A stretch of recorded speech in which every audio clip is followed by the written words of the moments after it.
네, 교수님들 안녕하세요. 안녕하세요.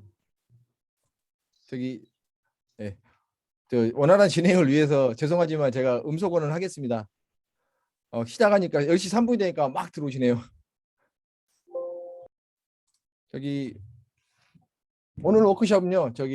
아시는 분이 계실지 모르겠지만 저희 사이버 캠퍼스에 음, 루브릭 평가 방법, 루브릭을 이용한 평가 방법과 그리고 카피킬러 학생들 과제 평가할 때 애들이 어디서 베껴왔는지 어디서 도용을 해왔는지 그런 거를 체크할 수 있게끔 시스템이 들어와 있어요. 근데 카피켈러 같은 경우는 살짝 아직 보완할 사항이 살짝 있긴 한데 교수님들한테 그 사용 방법에 대해서 안내해 드리고자 워크숍을 마련했습니다. 오늘은 두 분이서 나눠서 파트별로 진행을 해 주실 거고요. 먼저 루브릭 평가 방법에 대해서는 김민성 교수님께서 진행을 해 주실 거고요. 그리고 카피킬러 사용 방법에 대해서는 성주영 우리 연구 교수님께서 진행하도록 하겠습니다. 먼저 김민성 교수님께서 준비하신 루브릭 평가 방법에 대해서 시작을 하고요. 그 다음에 이어서 송진 교수님 진행하는 걸로 하겠습니다. 김민성 교수님 나와주세요. 네, 교수님 안녕하세요. 아침 일찍부터 워크숍 들으시느라고 아주 분주하셨을 텐데 그렇게 힘든 내용이 없이 아주 직관적으로 교수님들께 루브릭 사용 방법 아마 보시면 바로 이해하실 수 있을 것 같아요. 그래서 너무 긴장하지 마시고 커피나 차 마시면서 편하게 들으셔도 될 것 같습니다. 자료 공유하면서 바로 시작하도록 하겠습니다.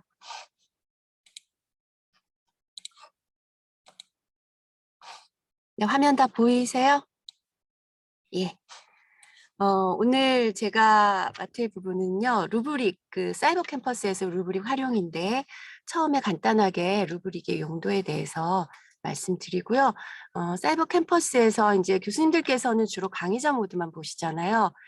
학습자들은 어떻게 이 루브릭의 평가 결과가 보이는지 학습자 모드로도 한번 보여드리겠습니다. 그리고 3번은 그냥 제가 간단하게 끼워 넣었는데요. 대면 시험에서 사이버 캠퍼스의 시험 기능을 활용하면 훨씬 더 채점하기도 편하고 또 자료도 사이버 캠퍼스 안에 학생들의 그 시험 결과도 보관할 수 있어서 굉장히 좋더라고요. 이것도 간단하게 한 2분, 2, 3분 정도 소개해 드리면 도움이 될 것 같아서 이렇게 세 가지로 진행하도록 하겠습니다. 그러면 루브릭에 대해서 교수님들 다 아시겠지만 간단하게 한번 공유하고 실제 저희 사이버 캠퍼스 살펴보도록 할게요. 루브릭은 저희가 시험이나 이렇게 지필 검사 이런 거 말고 발표나 과제물처럼 그 과제물이나 수행 결과의 질을 판단하는 구체적이고 자세한 평가 요소나 그 기준이 되는 거, 성취 수준을 포함하는 도구입니다. 그래서 간단하게 예를 들었는데요. 이게 루브릭의 하나의 예시입니다. 여기서는 발표의 창의성, 뉴스 구성과 발표의 창의성을 평가하는 루브릭인데요. 이제 이게 평가 요소가 되겠죠? 이게 평가 요소가 되고요. 그 다음에 준거는 불평등 형상 사례를 잘 선정하고 제도 및 실천 방안 모색이 타당하고 창의적으로 뉴스를 구성하고 발표한다. 이게 이제 준거가 되는 거고요.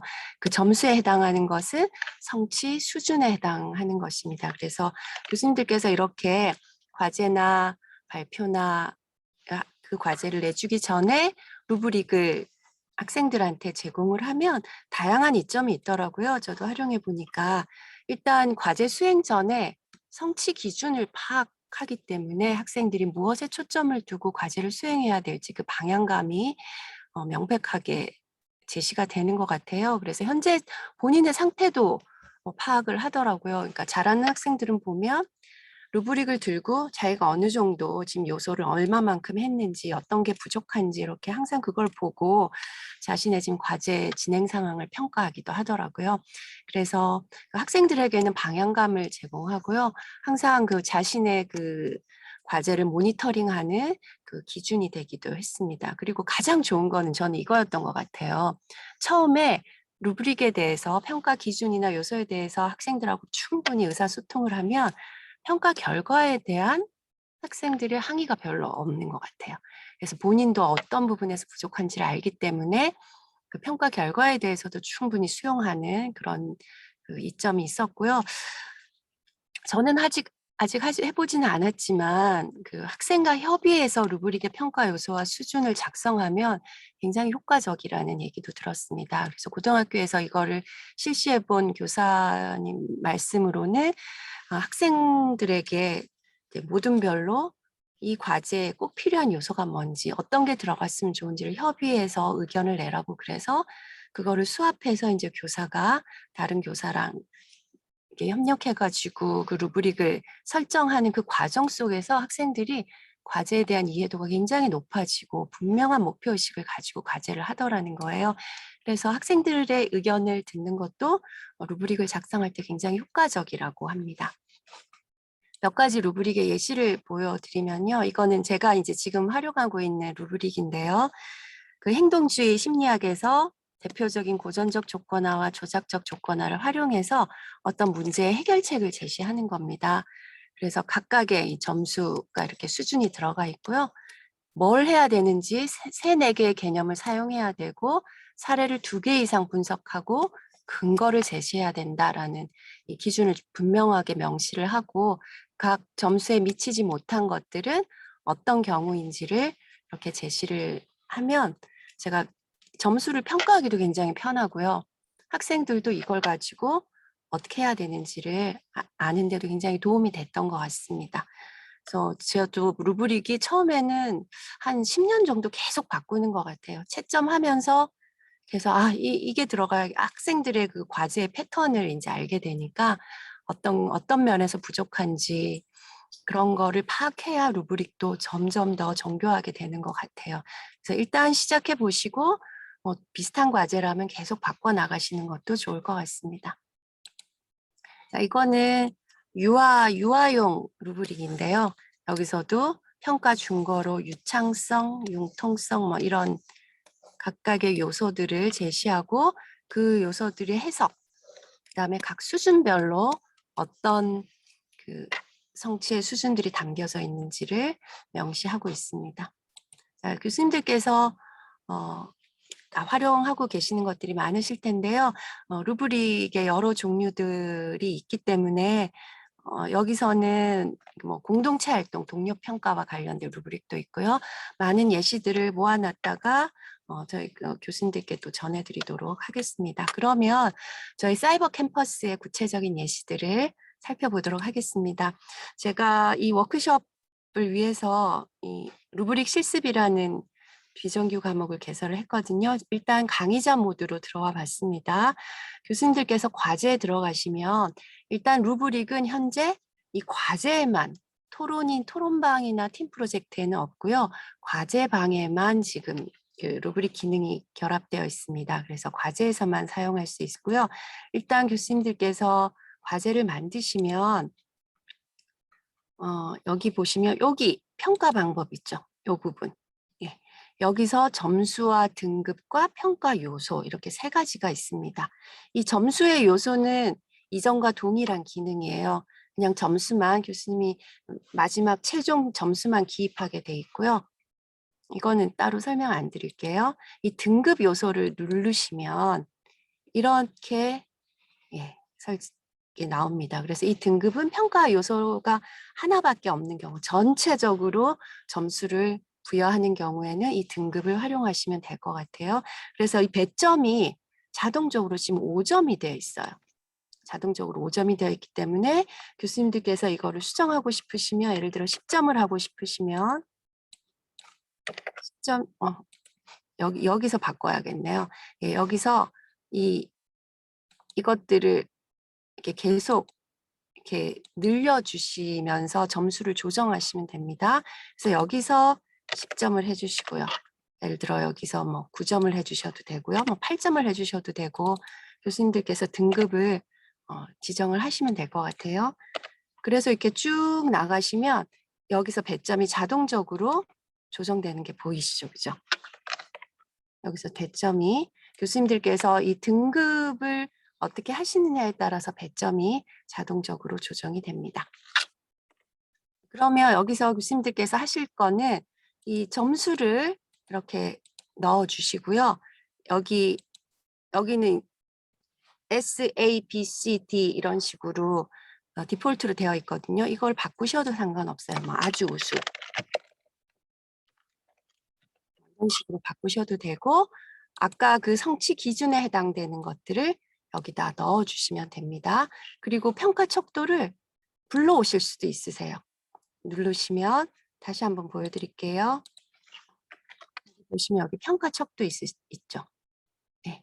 이 평가 척도를 누르시고 교수님들께서 이전에 활용하셨던 평가 척도를 이렇게 불러오셔도 괜찮습니다. 그래서 여기 이전에 제가 여기서 활용했던 것을 적용을 하면 그대로 불러 들어와지죠. 그러면서 자동적으로 배점도 3점으로 이렇게 조정이 됩니다. 그래서 이전 걸 활용하셔도 되고 교수님들이 처음에 세팅하실 때는 교수님의 배점에 맞게 이것들을 늘리시거나 아니면 없애셔도 괜찮습니다. 여기 빨간 걸 누르시면 없앨 수 있거든요. 그래서 이 요소들을 줄이셔도 되고 점수를 조정하고 싶으면 여기서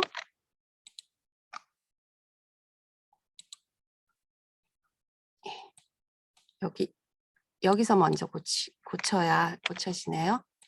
네. 이렇게 하시면 여기 배점이 자동적으로 조정되는 걸 보이시죠? 네, 이렇게 하시는 게 이제 등급이고요. 평가 요소는 등급보다 요소가 여러 가지입니다. 그래서 여기서 제가 첫 번째 요소를 유창성으로 하고 평가 요소를 하나 더 추가해서 이거는 독창성으로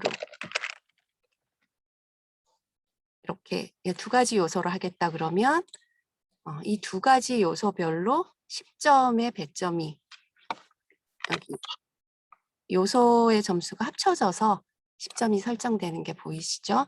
예, 이것도 마찬가지로 아까 보신 것처럼 여기를 누르시면 제가 이전에 설정했던 거를 이렇게 불러오시면 이렇게 활용하실 수가 있습니다. 그래서 밑에 보시면 평가 요소와 척도를 다 클릭하셔도 되고요. 학생들한테 이걸 보여주고 싶지 않으면 클릭하지 않으셔도 됩니다. 그래서 제가 이 학습자 모드에서 이게 어떻게 비춰지는지 한번 살펴보도록 할게요.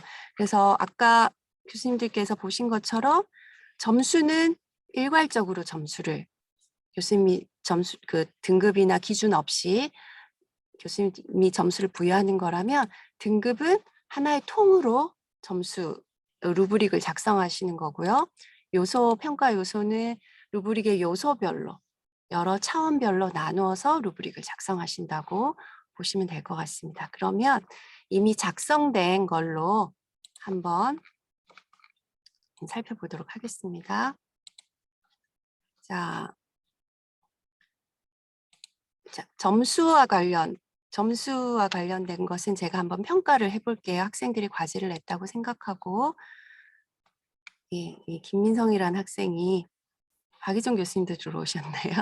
김민성이라는 학생이 지금 과제를 냈습니다. 제가 표절률을 했더니 91%의 표절이에요. 왜냐하면 제가 이전에 다른 학생들 과제를 그대로 여기 복사해서 붙였더니 조선대 DB로 표절률을 검사했더니 91%가 나왔네요.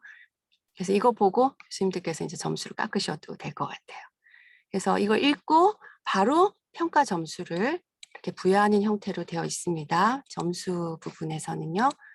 그러면 등급에서는 어떻게 되는지 한번 살펴보겠습니다. 자, 등급으로 제가 아까 이 등급을 교수님들께 보여드리려고 5점, 4점, 3점, 2점, 1점 이렇게 되어 있는데요. 제가 3점으로 그 척도를 제가 3개만 할 생각이에요. 잠깐만요.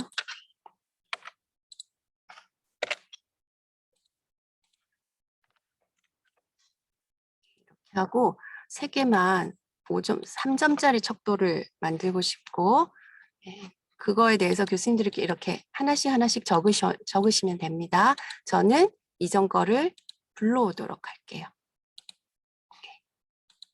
자, 이렇게 불러서 저장을 했고 3점, 점수 분포 공개하고 표절 검사를 실시를 했습니다.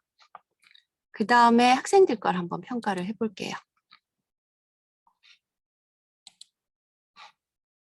자, 그래서 제가 여기 어떻게 되냐면 여기에 지금 등급이 나타나고 있어요.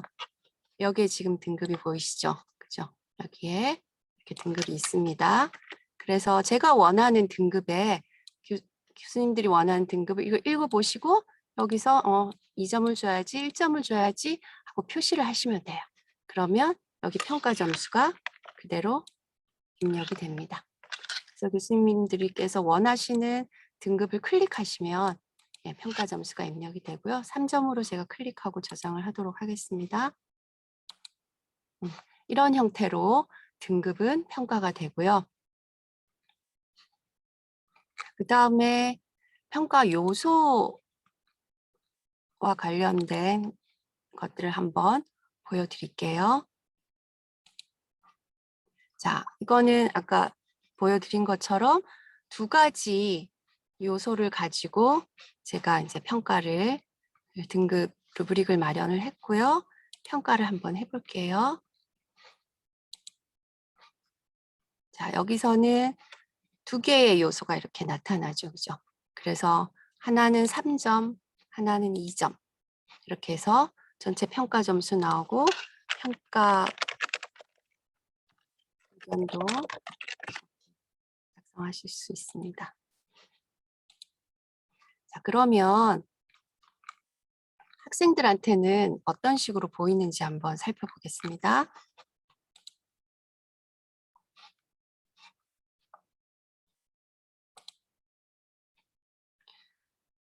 자, 일단 점수, 제가 강의 과목으로 들어갔네요.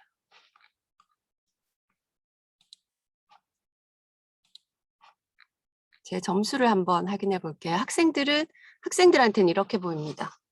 학생들한테는 일단 표절률이 보이고요.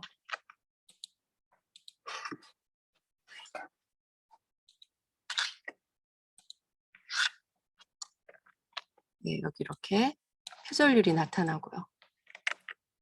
그 다음에 평가 의견, 교수님들이 보여주는 평가 의견 보이고 점수 분포를 교수님들께서 다 보여주기로 클릭하신 경우에는 이렇게 학생들의 점수 분포와 표준 편차 평균도 다 이렇게 나타납니다. 그래서 학생들한테 점수로 과제를 평가하셨을 경우에는 이런 화면이 나타나고요. 그 다음에 등급으로 했을 때 어떤 화면이 나타나는지 한번 보겠습니다. 자, 등급으로 했을 때는 일단 평가 요소 여기에서 평가 요소에서 내가 몇 점을 받았는지가 나옵니다. 네, 그래서 여기 보시면 평가 요소가 3점, 2점, 1점인데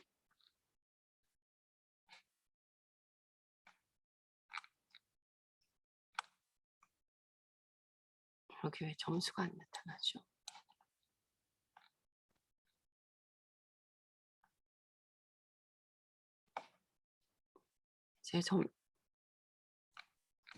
네, 교수님 그 보여주기가 체크가 안 돼 있지 않았나 생각이 들거든요. 한번 그래요? 강의자 모드로 예, 예. 다시 강의 한번 모드로 가볼게요. 예.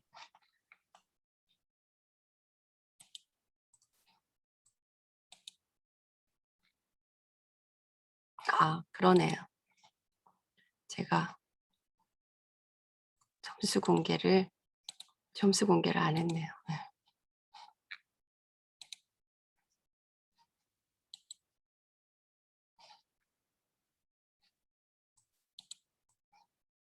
그러면 등급에서는 아까 말씀드린 것처럼 평가 요소가 이렇게 나오고 그 다음에 점수가 이렇게 나옵니다. 그래서 교수님들께서 점수를 공개를 하셔야 학생들의 평가 점수가 이렇게 나오는 거 확인할 수 있고요. 다른 학생들의 점수 분포나 그것도 확인할 수가 있습니다. 그 다음에 평가 요소하고 평가 척도 두 개 다 이 루브릭을 활용하신 경우는 학생들한테 이렇게 나타납니다. 일단 평가 요소가 나타나고요. 평가 요소에서 자신이 어떤 점수를 받았는지가 이렇게 하이라이트 돼서 나타납니다. 예. 여기서도 보시면 평가 점수와 평가 의견을 확인할 수 있고요. 그래서 학생들의 화면에서는 이런 루브릭이 다 나타나고 자기가 어떤 점수를 받았는지 교수자의 평가 의견 점수까지 다 확인할 수 있는 이런 형태로 나타나서요. 교수님께서 평가 루브릭을 활용을 하시면 훨씬 더 바로 요소를 클릭하면 점수가 합산이 돼서 나오니까 평가하기도 훨씬 더 수월하고 학습자한테도 바로 따로 피드백을 하지 않으셔도 루브릭 자체가 피드백에 효과가 있으니까요. 시간도 좀 절약하지 않을까 그런 생각이 듭니다. 자, 그러면 루브릭과 관련된 이 안내는 거의 이게 다인 것 같습니다. 그래서 교수님들께서 활용하면 바로 직관적으로 아실 수 있을 것 같아요. 혹시 교수님들께서 루브릭과 관련해서 지금까지 제가 너무 빨랐거나 미처 설명해 드리지 못한 게 있으면 궁금하신 게 있으면 한번 말씀해 주시면 함께 또 들여다보도록 하겠습니다.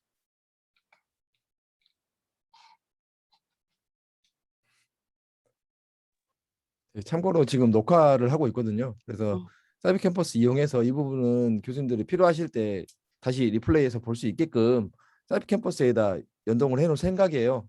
혹시나 나중에라도 교수님들 이게 어떻게 있지라고 생각이 안 드시면 들어가서 보실 수 있게끔 준비를 하도록 하겠습니다. 혹시 지금 질문이 생각이 안 나시면 루브릭 평가 방법에 대해서는 이걸로 마무리를 하고요. 예, 다음 이제 아니요, 지금 질문이 채팅창에 올라오고 있어요, 선생님. 예. 질문 그러네요. 한번 해주세요. 아, 그래요? 네. 네네네.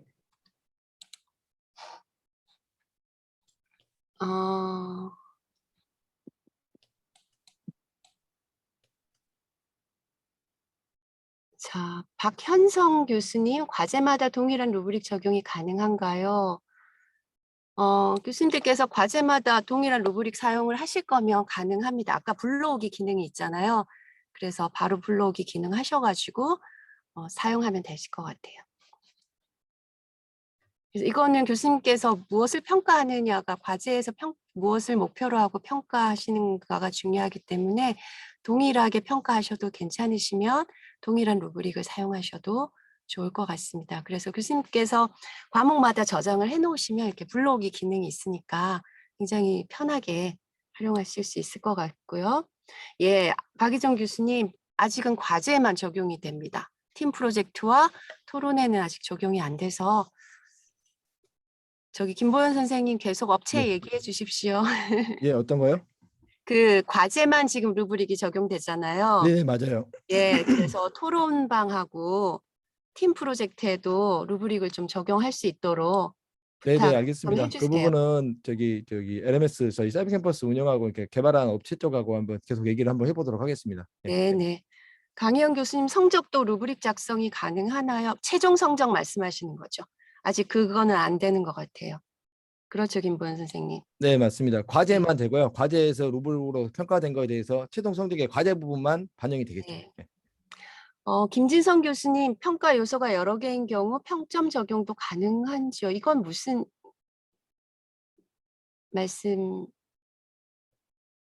말씀이실까요? 최종 성적 평가와 관련된 내용인 것 같은데 평점이란 말이 나온 거 요소가 보니까 여러 개인 경우에 예. 이제 그걸 평점으로 내서 적용하는 게 가능한지 여쭤봤어요. 점수화만 가능할 겁니다, 교수님. 네. 점수는 네. 그 과제는 점수로 평가가 되고 마지막 최종 성적만 그 평점으로 가능이 되고요. 예, 점수로만 가능합니다. 네. 그 그리고 박현성 교수님 동일한 기준이 있다고 창이 떠서요. 이게 무슨 말이실까요, 교수님? 네, 제가 처음에 이 루브릭 이 과제 평가하는 게 떠서 한번 적용을 해봤는데요. 저희는 이제 수학이다 보니까 그 학생들이 제 날짜에 이렇게 제출을 했는지 또 이제 이런 각각 요소들을 제가 기준해가지고 지금 교수님께서 보여주신 화면처럼 적용을 하나를 시켰는데 두 번째 과제에 동일하게 이 요소를 불러오려고 했더니 이전에 동일한 기준이 있다고 해서 매 과제마다 지금 제가 이 기준을 바꿔서 올려야 하는 건지 아까 그거를 여쭤봤거든요. 그러면 한 과목 내에서는 동일한 기준을 사용하지 못한다고 되어 있나요? 저도 그래서 저희는 이제 매 주마다 과제를 이제 제가 냈다 보니까 그 네. 한 번 설정된 기준을 계속 불러와 쓰려고 했더니 이제 예. 모르겠어요. 제가 초반에 이렇게 했더니 안 되길래 한두 번 실행했다가 매번 기준을 바꿔서 할 바꾸고 수가 계세요. 없어서 네. 제가 그냥 이걸 안 해버렸거든요. 그냥 점수로만 돌려버렸는데 예. 네. 한번 제가 부분은- 실험해 볼게요. 실험해 보고 교수님께 연락 드릴게요. 네. 예, 그 한 과목 부분은 내에서 계속 불러올 저기 수 있는지. 예. 그 부분은 저도 지금 카피킬러 이제 송진 교수님 하시는 동안 저희 업체 얘기를 해보고 한 과목에서 동일한 기준으로는 무슨 오류가 뜨는 것 같다. 어떻게 된 거냐 한번 확인을 해보고 안내를 마지막에 한번 드리도록 하겠습니다. 네. 저기 송성환 교수님께서는 루브릭을 논문을 대상으로 표절을 검사하는 용도로는 맞지 않을까요? 그러니까는 그런 걸까요? A면 뭐 5% 미만이다. 예, 수준에서 B면 뭐 10% 미만이다. 이런 걸까요? 네. 아마 윤리위원회에서도 표절의 기준을 루브릭처럼 논문의 우수성이나 질적인 기준을 그렇게 마련하시는 것도 연구윤리위원회에서도 나쁘진 않을 것 같은 생각은 듭니다. 저희 이제 사이버 캠퍼스 루브릭이라 제가 뭐 이것까지 말씀드리기는 좀 그러네요. 네. 이영란 교수님 표절 검사 관련돼서는 제가 이제 바로 송진 교수님께서 준비해 주신 내용으로 진행을 할까 합니다. 조금만 기다려 주십시오. 예. 예, 그러면 교수님 큰 다른 질문 없으시면 제가 간단하게 대면 시험에서 사이버 캠퍼스 활용하는 법 한 2분 정도 간단하게 보여드리도록 하겠습니다. 제가 이젠 대면 시험으로 바뀌면서 비대면 시험에서 채점했던 게 너무 편해가지고 대면 시험에서도 이 시험 기능을 많이 활용을 하거든요. 교수님들께서 아마 활용도 하실 텐데 어제 제가 이제 시험을 치고 했던 것들을 알려드리도록 하겠습니다. 그래서 시험지는 그냥 이렇게 나눠줘요. 학생들한테 직접 이렇게 나눠줘서 풀게 하고 이거를 사이버 캠퍼스에 이제 입력하도록 하는 거죠. 근데 여기서 교수님들께서 설정하실 때 여기 보시면 시험 시간은 사실 거의 90분 정도 됩니다. 실제 학생들이 시험을 치는 시간은. 하지만 답안을 입력하는 시간은 10분만 주는 거죠. 그래서 지면으로 시험을 충분히 다 풀고 답안 검토 다 끝난 다음에 마지막에 입력할 때만 이 사이버 캠퍼스를 활용을 하는 거예요. 그래서 언제 입력해도 사실 상관은 없는데 입력하기 시작해서 끝나는 시간은 딱 10분만 주는 거죠. 그래서 학생들이 답안을 입력하는 시간 10분 안에 답안만 입력하게 사이버 캠퍼스에서 그렇게 활용을 하고 있습니다. 그래서 시험지는 이렇게 문제도 없고 이 사지선다에 답지도 없어요. 거의 OMR 카드처럼 이런 식으로 만들어가지고 학생들이 답만 입력하게 그렇게 합니다. 단답식 같은 경우는 이렇게 뭐 번호를 들어갈 때는 쉼표로 구분해라. 들어갈 단어를 차례대로 기입하라. 뭐 이런 식으로 단답형에는 답을 쓰는 그 방향은 그 지침은 주지만 사지선다형은 답안만 OMR 카드처럼 줘서 입력하게 하거든요. 그러니까 바로 학생들하고 시험 끝나면 바로 채점하고 시험지 해석해서 점수까지 확인하게 하니까 훨씬 더 편하더라고요. 그래서 교수님들께서도 이런 기능 많이 활용하면 편하게 시험도 채점하시고 학생들한테 피드백도 주실 수 있을 것 같습니다. 네, 저는 이상입니다. 교수님, 김민성 교수님, 제가 하나 요거 이렇게 시험을 보실 때 주의하실 점 하나만 알려드릴게요. 네. 화면을 위로 좀 올려주시겠습니까? 제일 위로. 네네네. 네. 여기서 수정 한번 눌러주시죠. 수정. 네. 네. 이게 지금 교수님들 시험 보실 때 설정하는 부분이거든요. 여기서 문제 섞기 그거 하면 안 절대 돼요. 하시면 안 절대 돼요. 하면 안 보기 돼요. 섞기도 절대 하시면 안 됩니다. 왜냐하면 문제 섞기를 해버리면 뭐 A라는 학생은 첫 번째 문제가 교수님이 내신 문제의 10번이 될 수 있고요. 음. 이 문제가 막 섞여버리니까 답을 체크를 해도 다 섞여버리기 때문에 오답 처리가 되는 경우가 생기기 때문에 이렇게 하실 거면 문제 섞기, 보기 섞기는 절대 하시면 안 됩니다. 예, 아시겠죠? 맞습니다. 예, 이게 네네. 굉장히 중요해요. 저는 모르고 했다가 낭패 본 적이 있었거든요. 퀴즈에서. 그래서 문제 섞기와 보기 섞기는 절대 하시면 안 되고 답안만 이렇게 OMR 카드라고 생각하시고 만드시면 될 것 같습니다. 예, 그 박희준 교수님 루브릭을 상호 평가하는 방안도 아직 됩니다. 예, 그 학생들이 서로 루브릭으로 평가할 수 있게 돼 있거든요. 저는 이제 교수자 모드만 보여드렸는데 상호 평가도 가능합니다. 한 가지만 더요. 저기 모바일 응시 체크를 꼭 하셔야지만 이 시험 볼 때 네. 학생들이 스마트폰으로 시험을 보고 나서 지면으로 본 시험을 스마트폰으로 입력을 할 수가 있습니다. 모바일 응시도 반드시 체크를 하셔야 됩니다. 이거는.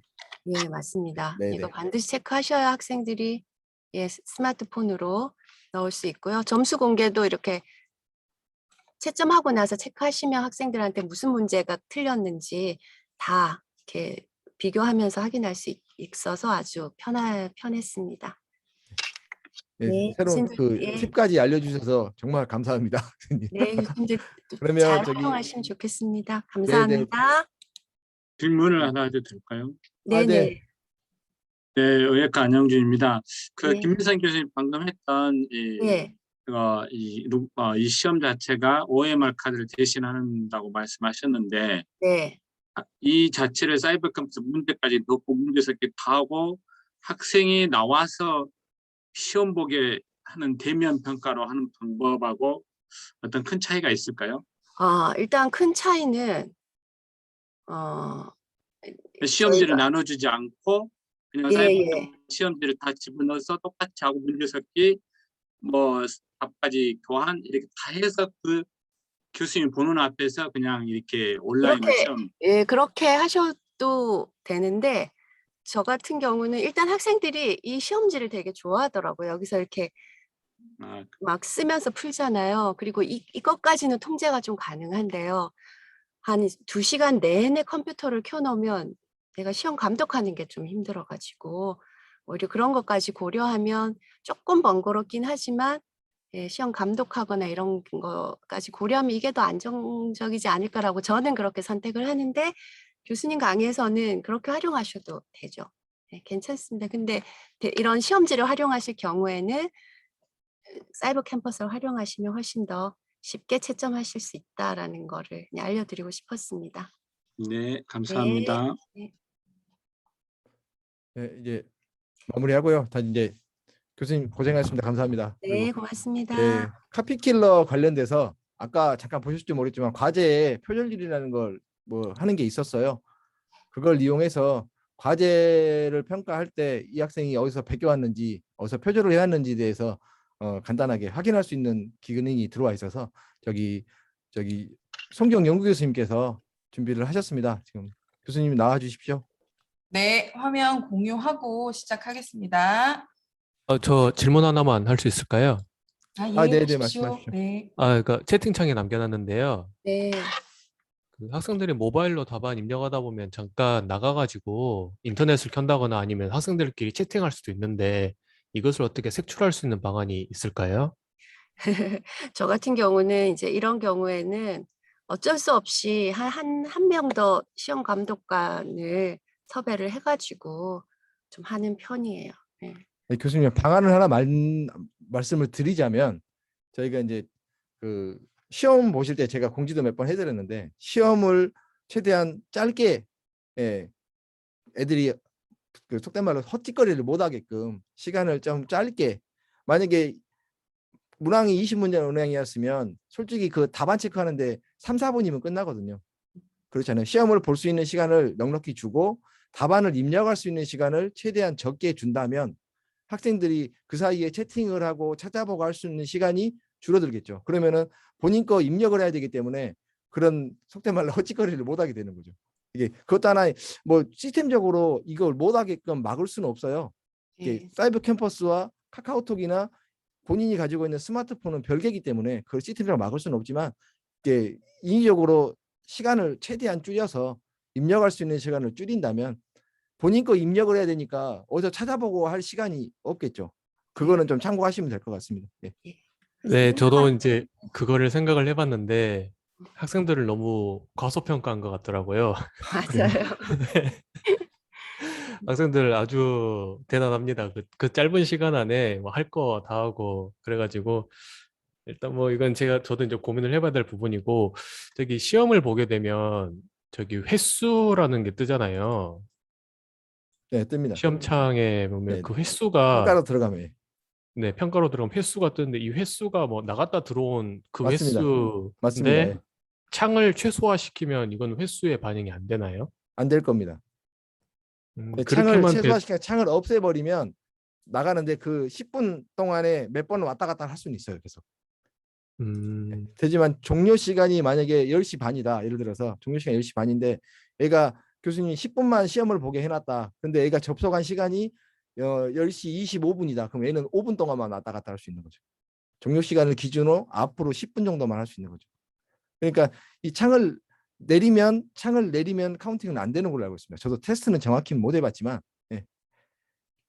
그 창을 내렸을 때 횟수가 카운팅이 되게 수정할 수 있으면 그것도 도움이 될 것 같은데 알겠습니다. 한번 그 부분도 확인 좀 참고해서 업체에 부탁드리겠습니다. 한번 문의하도록 하겠습니다.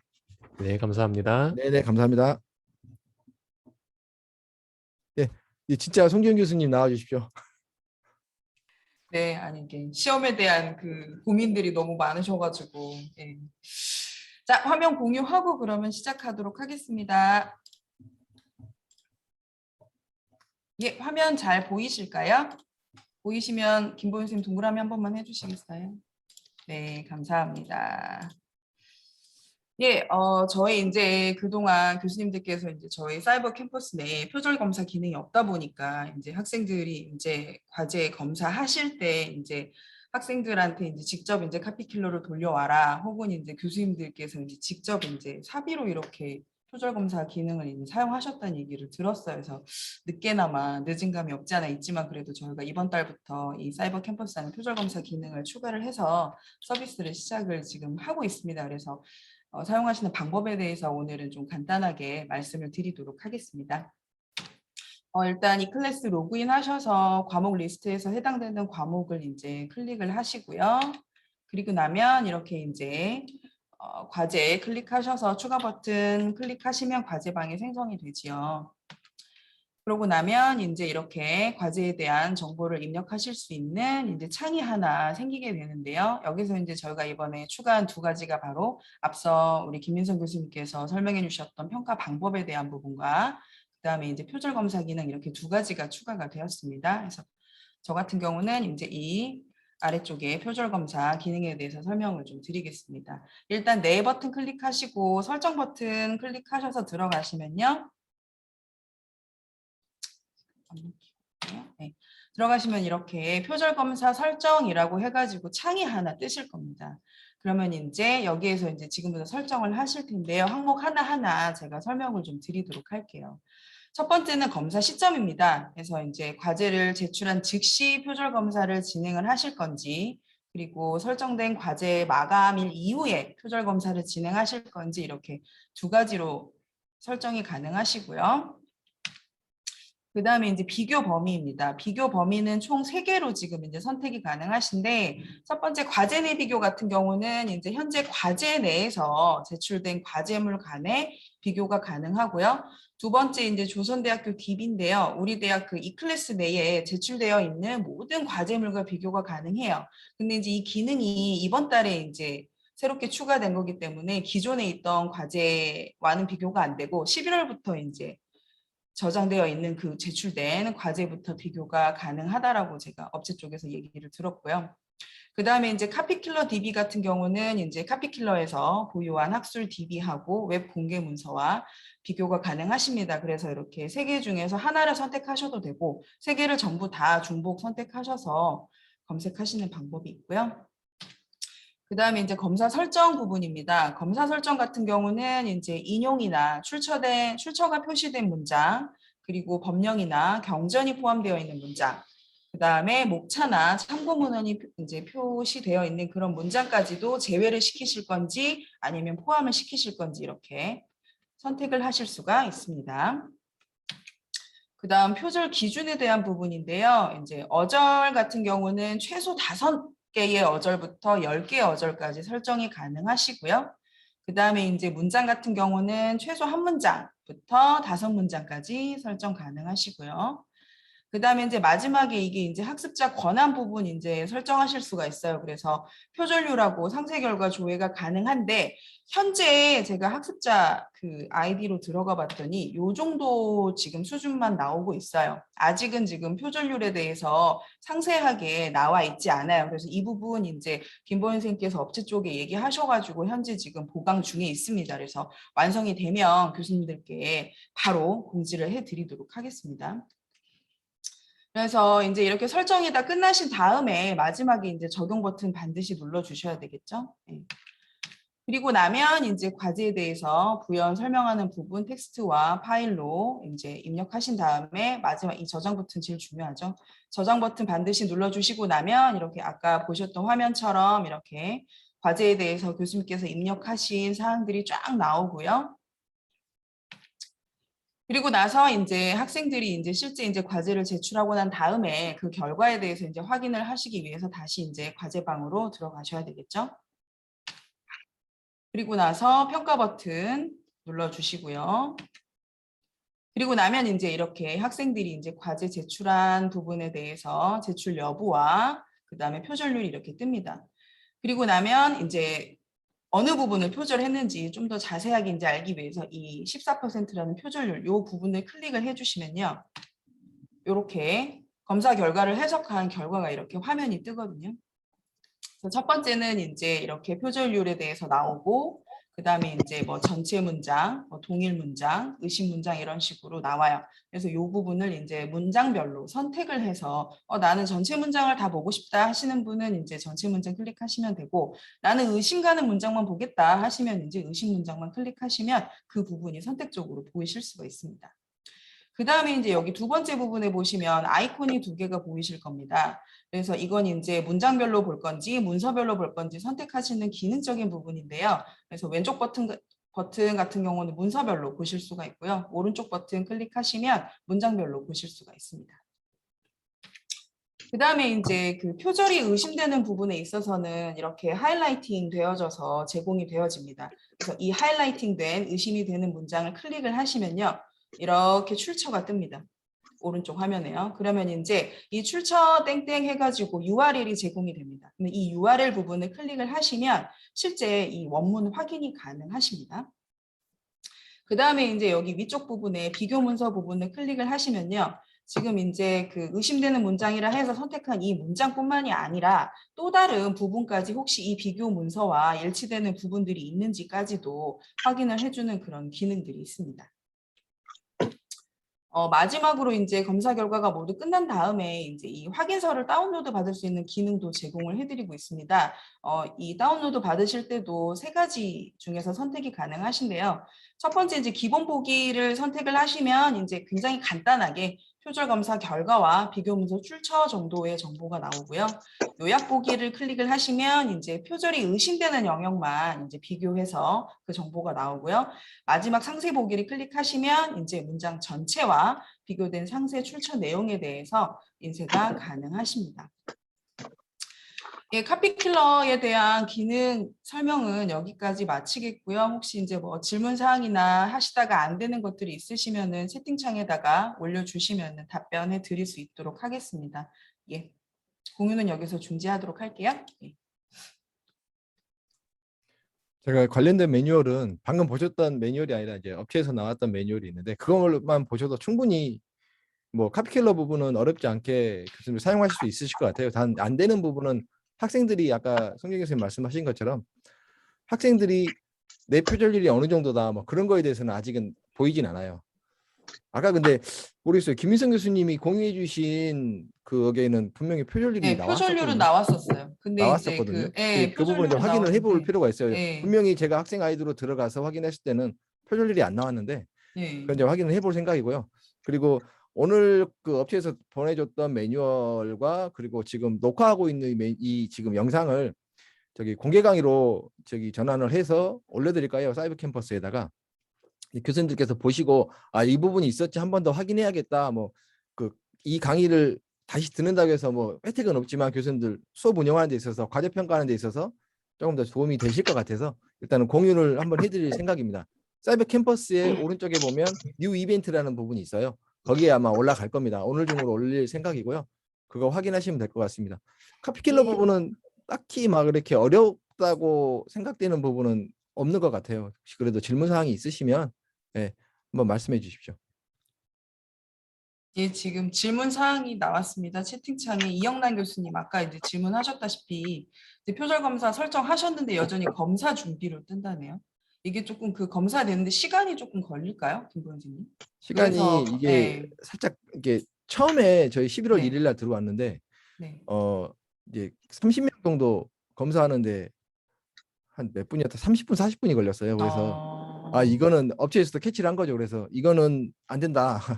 그래서 수정을 해서 시간을 최대한 단축 시켜놓은 상태거든요. 지금 현재는 이게 시간이 많이 걸리고 하는지는 않겠지만 제가 이현호 교수님과 이 부분은 따로 통화를 해서 뭐 해결할 수 네네. 있는 부분인지 확인을 해보도록 하겠습니다. 예, 그다음에 이제 박의준 교수님께서 업로드할 때 문서 종류에 대해서 이제 질문 주셨어요. 근데 제가 파악한 바로는 한글하고 워드하고 엑셀하고 PPT 그 정도 업로드 가능한 걸로 제가 알고 있거든요. 혹시 뭐 또 다른 종류가 있을까요, 선생님? 이것 말고는 없을까요, 김보현 선생님? 네, 뭐 그거 말고는 네, 학생들한테 네. 또 공지를 그렇게 해주시면 될 것 같은데요. 뭐 어떤 가장 일반적으로 우리가 문서라고 네네. 하면은 사용하고 있는 게 방금 송준 교수님 말씀하시고 계신 그 정도 선이 아닌가 생각이 들어요. 학생들이 PDF는 지금 안 되는 거죠, 그러면? PDF는 뭐 확인해 봐야 될 것 같아요. 안 되는 걸로 알고 있습니다. 음, PDF는 일단은 예, 그러니까 기본적으로 보호가 되어 있는 거예요. 예, 저도 안 되는 걸로 알고 있는데. 네네. 예. 그리고 예, 지금 아까 상호평가 관련돼서 물으신 거 제가 확인을 했더니 그거 한번 간단하게 보여드려도 괜찮을까요? 네. 예, 제가 교수님께서 아까 화면 공유 잠깐 하겠습니다.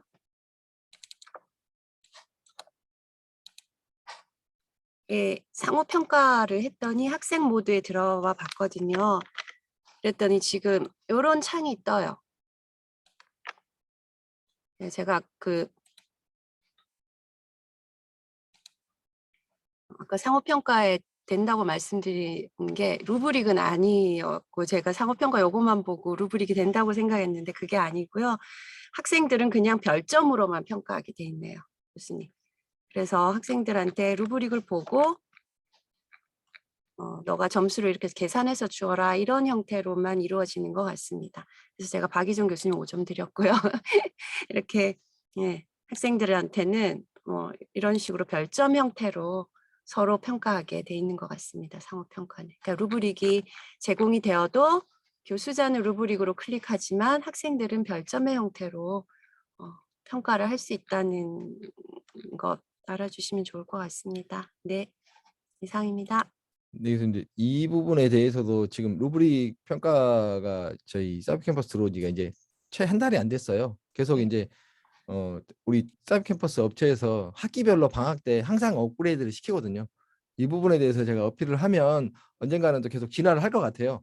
교수님들이 원하는 방향을 계속 어필을 저한테 해주시면 뭐 건의해 주시면 제가 또 가운데 역할을 해서 또 문의를 하고 업데이트를 해달라고 요청을 하면 가능 여부를 타진해서 계속 진화를 하고 있거든요. 사이버 캠퍼스 자체가 계속 기능이 추가되고 교수님들 새로운 뭐 편하게 좀 조금이라도 손이 덜 가게끔 그런 방향으로 가고 있기 때문에 그런 부분이 있으면 뭐 메일도 괜찮고요. 전화도 같은 것도 하셔가지고 이런 부분은 사이버 캠퍼스에 좀 추가해 주세요라고 말씀을 해주시면 거의 지금 교수님들이 요청하신 사항에 대해서 8, 90%는 거의 적용이 되고 있습니다. 그러니까 뭐 이거 되면 좋겠다 속으로만 생각하시지 마시고 전화 한 통 주십시오 저한테. 네, 상호평가도 루브릭 넣어주세요, 선생님. 네, 알겠습니다. 바로 적겠습니다.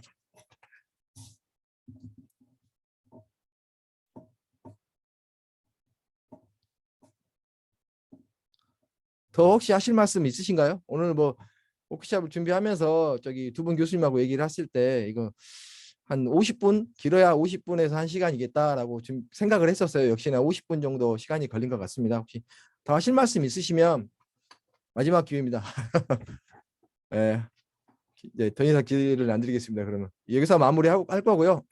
한 가지 저기 교수님들 오늘 참여하신 교수님들한테 오늘 38분 참여를 하셨는데 교수님들한테 메일을 보낼 겁니다. 항상 하셨던 설문조사 좀 많이 부탁드리겠습니다. 네. 감사합니다. 수고하셨습니다.